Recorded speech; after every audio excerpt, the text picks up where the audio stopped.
আমার মামি খুবই মিষ্টি স্বভাবের এবং সুন্দরী ছিলেন এবং তাকে আমি অনেক শ্রদ্ধা করতাম। একদিন রাতে বাড়িতে মামা ছিল না, আর আমি মামির ঘরে গেলাম কিছু গুরুত্বপূর্ণ বিষয়ে কথা বলতে। আমরা একসঙ্গে বসে গল্প করতে শুরু করলাম। তারপর মামি আমার খুব কাছে এসে বসলেন এবং কানে কানে কিছু বললেন। তারপর আমি কিছু বলার আগেই মামি আমাকে, একদিন বিকেলে হঠাৎ প্রচণ্ড ঝড় বৃষ্টি শুরু হয়েছিল। এমন সুন্দর আবহাওয়া দেখে আমার মন ভালো হয়ে গিয়েছিল। সেদিন বাড়িতে মামা ছিলেন না, শুধু আমি আর মামি ছিলাম। আমি ছাদের এক পাশে বসে কফি খাচ্ছিলাম, আর বৃষ্টির মধুর শব্দ শুনে মনটা বেশ আনন্দিত হয়ে উঠল। ঠিক তখনই দেখলাম মামি বৃষ্টিতে দাঁড়িয়ে বৃষ্টির ফোঁটাগুলো উপভোগ করছেন। মামিকে বৃষ্টিতে মগ্ন দেখে মনে হচ্ছিল যেন প্রকৃতির সঙ্গে তার এক গভীর সম্পর্ক আছে।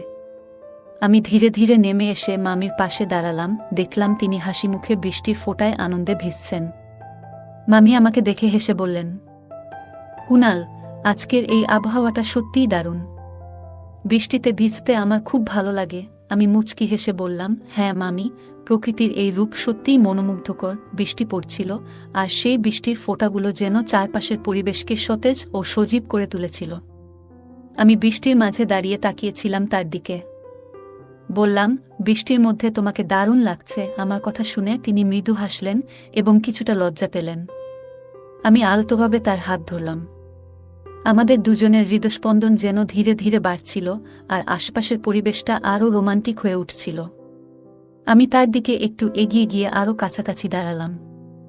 তাকে সম্মান সহকারে আলতোভাবে কোলে তুলে নিলাম এবং ধীরে ধীরে ঘরের দিকে নিয়ে এলাম। আর বললাম, বেশি বৃষ্টিতে ভিজলে ঠান্ডা লাগবে। বন্ধুরা, আজকের গল্পটা অনেক বেশি স্পেশাল, তাই সবাই রেডি হয়ে যাও। আর দয়া করে গল্পগুলো ভালো লাগলে ভিডিওটি লাইক, শেয়ার এবং চ্যানেলটি সাবস্ক্রাইব করো প্লিজ।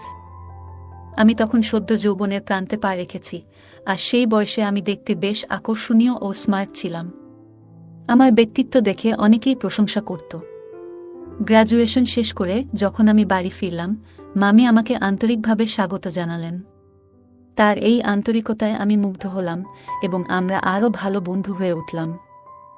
আমি যখন বাইরে থাকতাম, মামির সঙ্গে মাঝে মাঝেই ফোনে আলাপ হতো। আমরা অনেকক্ষণ করে কথা বলতাম।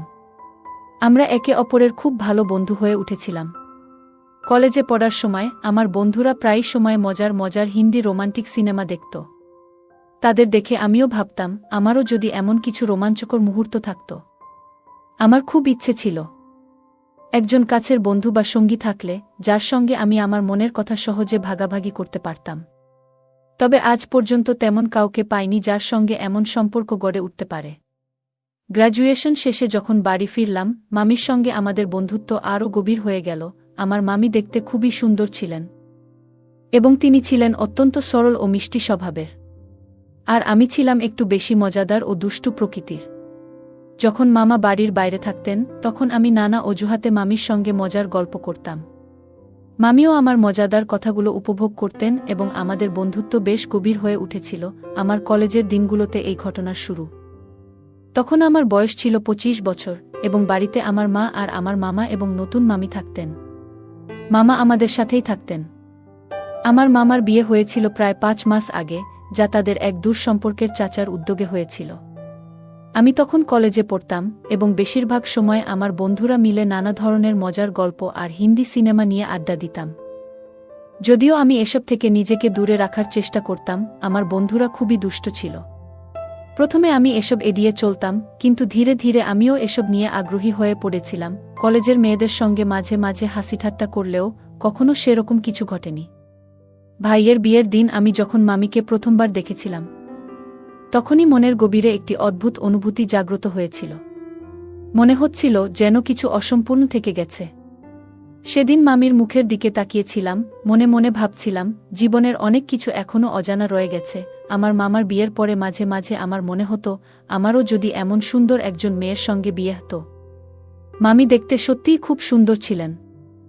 যে কেউ তাকে দেখে মুগ্ধ হতে বাধ্য। কয়েকদিন বাড়িতে থাকার পর কলেজে ফেরার সময় মামি বললেন, কুনাল, কলেজে গিয়ে কিন্তু আমাকে মনে রাখবেন। আমরা রাতে কথা বলবো। মামার প্রায়ই কাজের জন্য বাইরে থাকতে হতো, তাই মামির সঙ্গে আমার বন্ধুত্ব খুব ভালো হয়ে উঠল। আমরা প্রায়ই রাতে গল্প করতাম। আমি একটু মজার ছিলাম, তাই একদিন মামিকে মজা করে জিজ্ঞেস করলাম, আপনার ইচ্ছা হয় না মামা যদি সবসময় আপনার সাথে থাকতেন? মামি আমার কথার ইঙ্গিত বুঝতে পেরে হেসে বললেন, তুমি যদি বাড়িতে থাকতে তাহলে হয়তো এমন ইচ্ছে থাকতো না। আমি তার ইঙ্গিতগুলো বুঝতে পারছিলাম, আর এইভাবেই আমাদের দিনগুলো কাটছিল। কয়েক মাস পর আমি কলেজের শেষ পরীক্ষাগুলো শেষ করে বাড়ি ফিরে এলাম। বাড়িতে পৌঁছেই দেখলাম মামি আমাকে বেশ খুশিমনে স্বাগত জানালেন। মাও আমাকে দেখে খুব খুশি হলেন। আমি যেই বাড়িতে প্রবেশ করলাম সেই মুহূর্তটা বেশ আনন্দদায়ক ছিল। মামি আমাকে দেখে অনেক খুশি হয়েছিলেন। মা একদিন হাসি মুখে বললেন, বাবা, এখন তোর জন্য একটা ভালো মেয়ে দেখা শুরু করব। তুই আগে ভালো একটা চাকরি পেয়ে যা। মার কথা শুনে আমি মজার ছলে বললাম, মা, যদি মেয়ে দেখতে হয় তবে এমন একজন মেয়ে খুঁজো যিনি একেবারে আমার মামির মতো হবেন। আমি তবেই বিয়ে করব। এই কথা শুনে মামি একটু লজ্জা পেয়ে হাসলেন। মামি কিছু তখন বললেন না। মামি এরপর আমাকে চা নাস্তা বানিয়ে দিলেন, যা খেয়ে আমি আমার ঘরে চলে এলাম। কিছুক্ষণ ঘরে বিশ্রাম নিচ্ছিলাম, তখন হঠাৎ দেখি মামি আমার দরজার সামনে এসে দাঁড়িয়েছেন। তিনি বললেন, ভাগনা, কিছু মনে করবেন না। যদি একটু সময় থাকে তাহলে কি একটু আমাকে সাহায্য করতে পারবেন? মামি এসে বললেন, কুনাল, তোমাকে সঙ্গে নিয়ে বাজারে যেতে হবে। বাড়ির জন্য সবজি আনতে হবে। মায়ের শরীর ভালো নেই, তাই তিনি যেতে পারবেন না। আর তোমার মামা সবসময় কাজ নিয়ে ব্যস্ত থাকে। মামির কথা শুনে আমি হেসে বললাম, মামি, চিন্তা করবেন না। আমি একটু পরে রেডি হয়ে আসছি, ততক্ষণে আপনিও তৈরি হয়ে নিন। আমরা একসঙ্গে বাজারে যাব। কিছুক্ষণ পর যখন আমি নিচে এলাম, দেখলাম মামি তখনই পুরো প্রস্তুত হয়ে বসে আছেন। তাকে দেখে মনে হলো আজ তিনি আরও বেশি সুন্দর লাগছেন। তিনি একটা শাড়ি পরেছিলেন যা তাকে বিশেষ আকর্ষণীয় করে তুলেছিল। আমি তাকে দেখে কিছুক্ষণ থেমে গেলাম। মামি হাসতে হাসতে বললেন, কি হলো কুনাল, যাবে না? আমি তৎক্ষণাৎ বললাম, হ্যাঁ হ্যাঁ, চলুন মামি। আমি বাইকটা বের করলাম এবং মামিকে বাইকে বসালাম। তিনি আমার পেছনে এসে বসলেন। যখন মামি আমার কাঁধে হাত রাখলেন তখন মনে হলো যেন মনের মধ্যে অনেকগুলো আবেগ উথলে উঠছে। আমাদের বাড়ি থেকে বাজার প্রায় 25 মিনিটের দূরত্বে ছিল, কিন্তু আমি খুব ধীরে বাইক চালাচ্ছিলাম। এই মুহূর্তগুলো যেন ধীরে ধীরে উপভোগ করতে চাচ্ছিলাম। বাইক চালানোর সময় আমি মাঝে মধ্যে পেছনের আয়নায় মামিকে দেখতে লাগলাম। মামি হেসে বললেন, কুনাল, গাড়ি এত আস্তে চালাচ্ছ কেন? পেছনের মানুষরাও আমাদের পেরিয়ে যাচ্ছে। আমি মজা করে বললাম, মামি, ধীরে গাড়ি চালালে আমাদের জন্যই ভালো। তারপর মামি বললেন, ঠিক আছে, আর আয়নায় আমাকে না দেখে সামনে দেখো, না হয় বড় কোনো বিপদে ফেলবে। তার কথা শুনে আমার একটু লজ্জা হলো, তাই আর কিছু বললাম না। এভাবেই আমরা বাজারে পৌঁছলাম।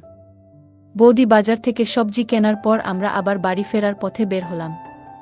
ফেরার সময় আমি আবার একই কৌশল প্রয়োগ করলাম। ধীরে ধীরে বাইক চালালাম এবং মাঝে মাঝে ব্রেক মারলাম। কিন্তু আমি নিজেকে সংযত রেখেছিলাম। সম্পর্কের গুরুত্ব বুঝে আমি নিজেকে নিয়ন্ত্রণ করলাম। অবশেষে কিছুক্ষণ পর আমরা বাড়িতে পৌঁছলাম। দরজায় এসে দেখি মা আমাদের দেখে হাসি মুখে দাঁড়িয়ে আছেন। একদিন মা আমার হাত ধরে আমাকে তার ঘরে নিয়ে গেলেন। আমি ভেবেছিলাম হয়তো কোনো কাজের জন্য ডেকেছেন। ঘরে ঢোকার পর মা বললেন, বাবা, আমি তোমার সাথে কিছু কথা বলতে চাই। মায়ের কথা শুনে আমি বললাম, কি কথা মা? বলো না। মা একটু চিন্তিতভাবে বললেন, তোমার মামা প্রায়ই বাড়িতে থাকে না, বিয়ের পর থেকেই এটা হচ্ছে। আমি মার কথা শুনে বললাম, মা, মামা তো কাজের কারণে বাইরে থাকে, তাই সময় হয় না। কিন্তু মা বললেন, না না, ব্যাপারটা ঠিক তা নয়। আমার মনে হচ্ছে তোমার ভাই হয়তো অন্য কোনো মেয়ের সাথে সম্পর্কে জড়িয়ে পড়েছে। মায়ের কথা শুনে আমি হতভম্ব হয়ে গেলাম। মা আমাকে বললেন, ধীরে কথা বলো, না হলে তোমার মামি শুনে ফেলবে। ব্যাপারটা জানলে খুব ঝামেলা হবে। আমি বললাম, মা, তুমি এসব কথা কেন বলছো? মামি নিশ্চয়ই কিছু টের পাবেন যদি মামা সত্যিই এমন কিছু করে থাকে। আর এমনটা হলে একদিন না একদিন জানা তো হবেই। তোমাকে কি কেউ কিছু বলেছে, নাকি মামা নিজেই কিছু বলেছে? মা আমাকে বললেন, তোর মামাকে একবার ফোন করেছিলাম, আর তখন শুনলাম ফোনের পেছন থেকে এক মহিলার গলা শোনা যাচ্ছিল। যখন আমি জিজ্ঞাসা করলাম, তোর মামা কোনো রকমে কথা এড়িয়ে গেল। মার কথা শুনে আমি বললাম, মা, হতে পারে তুমি ভুল শুনেছ। হয়তো এমন কিছুই নয়। কিন্তু মা বারবার বোঝানোর চেষ্টা করছিলেন। আর আমি বারবার বলছিলাম, মা, তুমি এমন কিছু ভেবে নাও না। যদি মামি এই কথা জানতে পারে তাহলে তাদের সম্পর্কের মধ্যে সমস্যা তৈরি হবে। যতক্ষণ না পর্যন্ত সত্যিটা জানা যাচ্ছে তুমি এই কথা নিয়ে কাউকে কিছু বলো না। মা আমার কথা শুনে একমত হলেন, তারপর শান্তভাবে তার ঘরে চলে গেলেন। আমি আমার ঘরে এসে বাথরুমে গিয়ে গোসল করতে লাগলাম।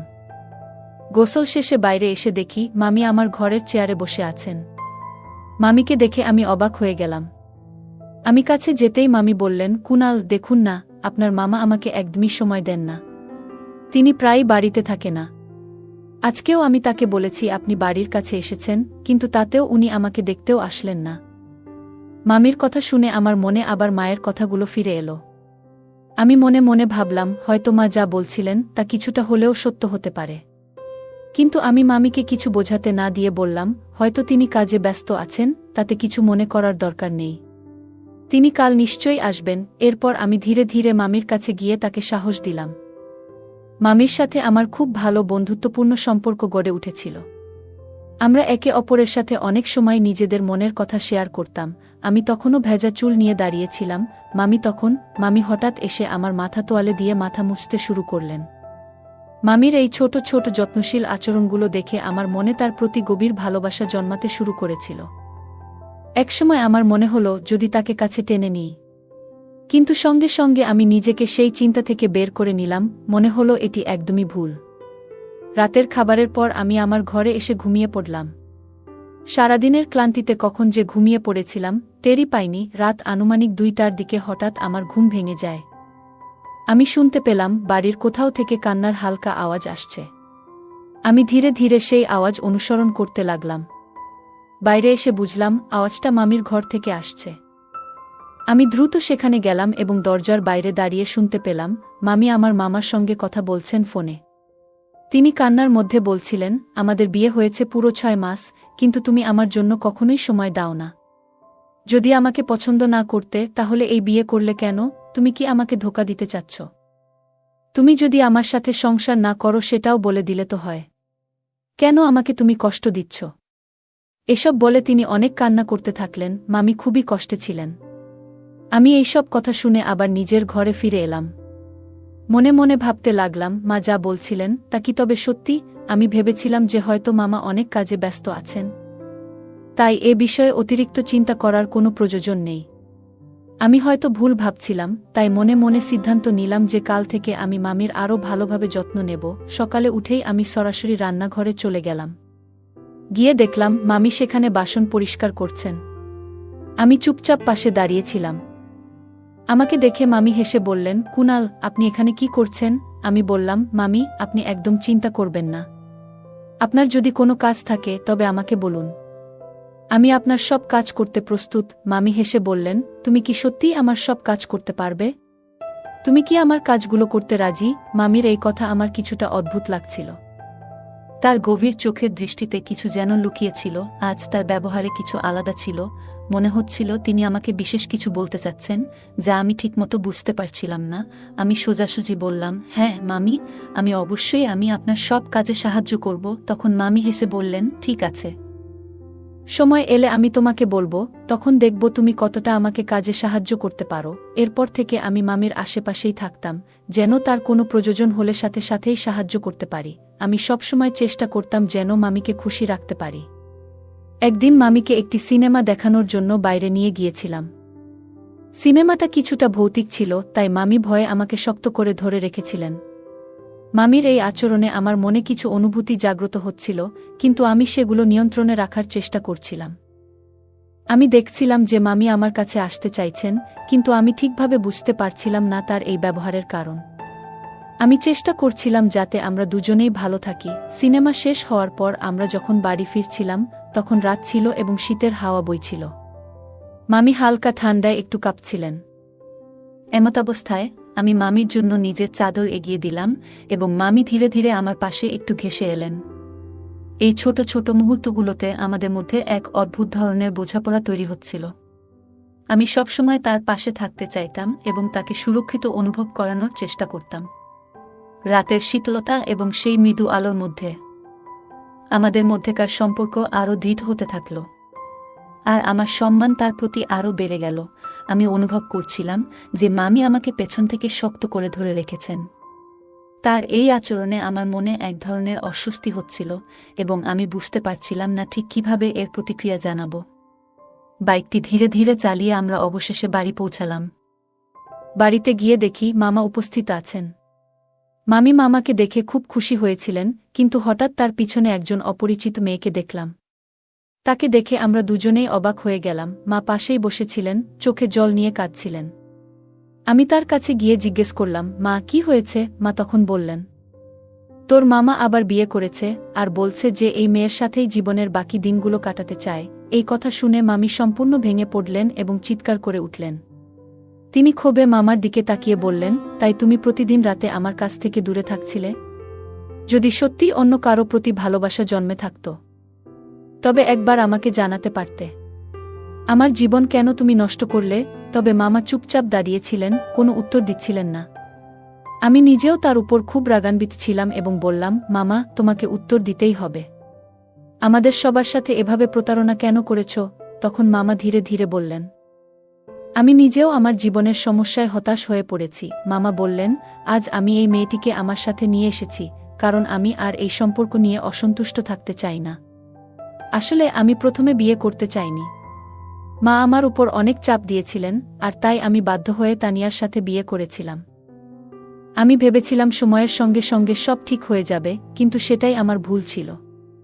যেখানে আমি কাজ করি সেখানে পূজা নামে এক মেয়ের সাথে আমার সম্পর্ক গড়ে ওঠে এবং আমরা একে অপরকে ভালোবেসে ফেলি। তাই আমি তার সাথেই দ্বিতীয় বিয়ে করেছি। তানিয়াকে আমি কখনো খুশি রাখতে পারিনি এবং সত্যি বলতে গেলে আমাদের মধ্যে কোনো ঘনিষ্ঠ সম্পর্ক ছিল না। আপনারা চাইলে তানিয়ার কাছেও জানতে পারেন। আমরা যখন তানিয়া মামির দিকে তাকালাম, তখন তিনি নীরবে মাথা নিচু করে দাঁড়িয়েছিলেন। তিনি বললেন, আমি জানতাম না যে বিয়েটা তোমার মামার ইচ্ছার বিরুদ্ধে হয়েছিল। যদি আমি আগে জানতাম যে মা এই বিয়েটা জোর করে করিয়েছেন, তবে কখনোই বিয়েতে রাজি হতাম না। তানিয়া মামি কথা বলতে বলতে কেঁদে উঠলেন। তারপর তিনি ডিভোর্স পেপার নিয়ে এসে সেগুলোতে সই করলেন। মা খুব রাগে মামার উপর চিৎকার করছিলেন, কিন্তু মামার মধ্যে কোনো প্রতিক্রিয়া দেখা যাচ্ছিল না। কারণ যা হওয়ার ছিল তা তো হয়ে গিয়েছিল। মামা আবার অন্য শহরে ফিরে গিয়েছিলেন, যেখানে তিনি সেই মেয়েটির সাথে কাজ করতেন। আমরা সবাই মিলে মামাকে অনেক বোঝানোর চেষ্টা করেছিলাম, কিন্তু সম্পর্কের ব্যাপারে জোরাজুরি করা যায় না। জোর করে তৈরি করা সম্পর্ক এক সময় ভেঙে পড়ে। মামা চলে যাওয়ার পর মামি খুব কান্নাকাটি করছিলেন। আমি এবং মা তাকে অনেক বোঝানোর চেষ্টা করলাম। বললাম, তোমার সামনে এখনো অনেক জীবন পড়ে আছে, চিন্তা করো না। কিন্তু মামি বললেন, আমি এখন কোথায় যাব? যখন আমার স্বামী আর আমার কাছে নেই, তখন মা তাকে সান্ত্বনা দিয়ে বললেন, মেয়ে, তোকে কোথাও যেতে হবে না। আমি তোকে অনেক ভালোবাসা দিয়ে এই ঘরে এনেছিলাম। তোর বাবা মা নেই, তাই তুই আমাদের সাথেই থাকবে। আমি এবার কোনো ভুল করব না। যদি ভালো কোনো ছেলে পাই, তবে ভেবেচিন্তে তোর জন্য ভালো একটা ব্যবস্থা করব। কিন্তু মামি আমাদের কথা শুনতে চাইছিলেন না এবং তার জন্য এই পরিস্থিতি থেকে বেরিয়ে আসা সত্যিই কঠিন ছিল। তিনি চুপচাপ নিজের ঘরে চলে গেলেন, কান্নায় ভেঙে পড়ে। মা তখন আমাকে বললেন, তোর মামিকে কিছুটা সময় একা থাকতে দে, সে নিজে থেকেই ঠিক হয়ে যাবে। এই কঠিন সময়ে আমরা সবাই মামির পাশে থাকার চেষ্টা করছিলাম, যেন তিনি ধীরে ধীরে সবকিছু মেনে নিতে পারেন। মাকে সান্ত্বনা দেওয়ার পর আমি নিজেও নিজের ঘরে চলে আসলাম। মামার যা করা উচিত ছিল না তা করে ফেলেছেন এবং এখন পরিস্থিতি সত্যিই জটিল হয়ে গেছে। মামির জন্য আমার মন খুব খারাপ ছিল, কারণ তিনি এই কষ্ট থেকে বেরিয়ে আসার জন্য নিজেকেই শক্ত হতে হবে। কারণ তিনি ছিলেন একজন এতিম, বাবা মা নেই, আর যে আত্মীয় আছে তাদের কাছে কোনো মুখ নিয়ে ফিরে যাবে। তাই আমি মামি যাতে ভালো থাকেন তার জন্য প্রতিজ্ঞা করেছিলাম। এখন থেকে তাকে খুশি রাখাই আমার দায়িত্ব হবে। আগে মামির সাথে মজা করে সময় কাটাতাম, কিন্তু এখন শেষবের কোনো প্রভাব পড়ছিল না। ধীরে ধীরে তাকে বাইরে নিয়ে যাওয়ার সিদ্ধান্ত নিলাম, যাতে তার মন ভালো থাকে এবং একটু হালকা অনুভব করতে পারেন। এভাবেই 1 মাস কেটে গেল। মামি আগের চেয়ে অনেকটাই ভালো হয়ে উঠেছিলেন আর আমাদের সম্পর্কও অনেকটা স্বাভাবিক হয়ে এসেছিল। একদিন আমরা এক আত্মীয়ের বাড়ি যাচ্ছিলাম। হঠাৎ করে বৃষ্টির মধ্যে পড়ে গেলাম এবং আমাদের পোশাকগুলো ভিজে গেল। মামি বললেন, আমাদের গাড়িটা সাইডে থামিয়ে কোনো ছাউনির নিচে দাঁড়ানো উচিত। আমরা একটা ভবনের নিচে গিয়ে দাঁড়ালাম, যেখানে বৃষ্টির ফোঁটাগুলো আমাদের গায়ে লাগতে পারছিল না। সেসব মুহূর্তে আমরা দুজনেই একে অপরের পাশে দাঁড়িয়ে শীতল হাওয়ার মাঝে একটু আরামের খোঁজ করছিলাম। ধীরে ধীরে চারপাশটা আবার স্বাভাবিক মনে হতে শুরু করল। বৃষ্টি তখনও থামেনি, আর আশেপাশে কাউকে দেখা যাচ্ছিল না। মামি বললেন, চলো, বৃষ্টি থামা পর্যন্ত এখানেই দাঁড়িয়ে থাকি। বৃষ্টিতে ভিজে যাওয়ায় তার লাল শাড়ি পুরো ভিজে গিয়েছিল। ঠান্ডা হাওয়ায় আমরা দুজনেই একটু কাঁপছিলাম, তাই পাশেই পড়ে থাকা কিছু শুকনো কাঠ জোগাড় করে একটা ছোট আগুন ধরালাম, যাতে আমাদের কিছুটা উষ্ণতা মেলে। মামি আমার একদম কাছে এসে দাঁড়ালেন, আর হঠাৎ করে আমরা একে অপরের আরও কাছাকাছি চলে এলাম। সেই মুহূর্তে আমাদের চোখে চোখ পড়তেই মনে হলো যেন এক অদ্ভুত অনুভূতি আমাদের ঘিরে ধরেছে। ঠিক কী ঘটছিল সেটা বুঝে উঠতে পারছিলাম না। এমন অনুভূতি আগে কখনো হয়নি। আমি হঠাৎ মামির হাতটা আলতো করে ধরলাম, আর তিনি শুধু নীরব চোখে আমার দিকে তাকিয়ে রইলেন। আমি ধীরে ধীরে তার কানের কাছে গিয়ে কিছু বললাম, কিন্তু তিনি কিভাবে প্রতিক্রিয়া জানাবেন তা বোঝা যাচ্ছিল না। আমাদের মাঝে তখন এমন এক পরিবেশ তৈরি হয়েছিল যা আমাদের দুজনকেই কিছুটা অপ্রস্তুত করে দিয়েছিল। ঠিক তখনই বাইরে থেকে হঠাৎ একটা আওয়াজ শোনা গেল। আমরা দুজনেই চমকে উঠে দ্রুত চারপাশে তাকিয়ে বুঝতে চেষ্টা করলাম কি হচ্ছে। মামি আমাকে ধীরে বললেন, কুনাল, এটা ঠিক নয়। কিন্তু আমি তার কথার উত্তর না দিয়ে তাকে শান্ত করার চেষ্টা করলাম। আমাদের মধ্যে একটা অনুভূতি ছিল যা সহজে বোঝানো যাচ্ছিল না। সেই মুহূর্তে আমরা দুজনেই আবেগপ্রবণ হয়ে পড়েছিলাম। পরে মামি কান্নায় ভেঙে পড়লেন এবং আমার দিকে তাকিয়ে বললেন, এটা ঠিক হয়নি। আমি চুপ করে থাকব না, ঠিক করেছিলাম। আমি মামিকে বলতে চেয়েছিলাম, মামি, তোমার কষ্ট পেতে হবে না। আমি তোমার প্রতি ভালোবাসা অনুভব করি এবং তোমার পাশে থাকতে চাই। আমি চাই আমাদের সম্পর্ক আরেক ধাপ এগিয়ে যাক, এবং আমি তোমাকে বিয়ে করতে প্রস্তুত। মামি আমার কথাগুলো শুনে অবাক হয়ে গেল, তারপর ধীরে ধীরে বললেন, আমিও হয়তো কখনো তোমার প্রতি ভালোবাসা অনুভব করেছি, কিন্তু আমাদের সম্পর্ক নিয়ে আরও ভাবতে হবে। কিন্তু আমরা কিভাবে এটা করতে পারি এবং মাকে কিভাবে বলবো যে আমরা দুজন একে অপরকে বিয়ে করতে চাই? আমি তাকে বললাম, তুমি এই বিষয়ে চিন্তা করো না, আমি মাকে সবকিছু বুঝিয়ে বলবো। বৃষ্টি বন্ধ হয়ে গিয়েছিল, তারপর আমরা আনন্দের সঙ্গে বাইকে চেপে বাড়ি ফিরে এলাম। বাড়িতে এসে আমি মায়ের সাথে আমার বিয়ের ব্যাপারে কথা বললাম। মাও আমাদের এই বিয়েতে কোনো আপত্তি করেননি। তিনি বললেন, তোর মামা যা করেছিল তা দেখে আমি খুব কষ্ট পেয়েছিলাম। মনে হয়েছিল আমারই কোনো ভুলের কারণে তার জীবন বিপর্যস্ত হয়ে গিয়েছিল। আমি নিজেকে অপরাধী ভাবতে শুরু করেছিলাম। কিন্তু যদি তুই তার সাথে বিয়ে করিস, তবে তার জীবন আবারও সুন্দর হয়ে উঠবে। মা তখন আমাকে বললেন যে তিনি কালই ভালো একটা দিন দেখে আমাদের বিয়ে সম্পন্ন করবেন। মায়ের এই কথা শুনে আমি এবং তানিয়া মামি খুব খুশি হয়ে গেলাম। আমি তো তানিয়া মামিকে প্রথম দিন থেকেই খুব পছন্দ করেছিলাম, কিন্তু বুঝতেই পারিনি যে ভাগ্য ওকে আমার কাছে নিয়ে আসবে। পরের দিন খুব সাধারণভাবেই আমার এবং তানিয়ার বিয়ে হয়ে গেল। বিয়ের রাতটিতে আমি তানিয়ার সাথে অনেক কথা বললাম। ভালোবাসার প্রথম স্পর্শে তানিয়ার মুখে এক অদ্ভুত আনন্দের ঝিলিক দেখা যাচ্ছিল। তানিয়া অধীর আগ্রহে আমার অপেক্ষা করছিল, তার মুখে আড়াল করা ছিল নরম ঘোমটা দিয়ে। আমি যখন ঘরে ঢুকলাম তখন সে চুপচাপ বসেছিল। আমরা আমাদের জীবনে ভীষণ খুশি ছিলাম। 1 বছর পর তানিয়ার এক মিষ্টি পুত্র সন্তানের জন্ম দিল, যার নাম আমি অনেক ভেবেচিন্তে আরিয়ান রাখলাম। মামাও তার কর্মের ফল পেয়েছিল। যে মেয়েকে সে বিয়ে করেছিল, দুর্ভাগ্যবশত সে সন্তান ধারণে অক্ষম ছিল। কথায় আছে, যদি তুমি কারো সাথে অন্যায় করো, তাহলে তার প্রতিফল একদিন তোমার জীবনেও ফিরে আসবে। মা তাকে আর আমাদের বাড়িতে আসতে দেয়নি। গল্পটা কেমন লাগলো জানাতে ভুলবে না। আরও মজার মজার রোমান্টিক গল্প শুনতে চাইলে ভিডিওটি লাইক, শেয়ার এবং চ্যানেলটি সাবস্ক্রাইব করতে এবং বেল আইকনটি ক্লিক করতে ভুলবে না। ধন্যবাদ।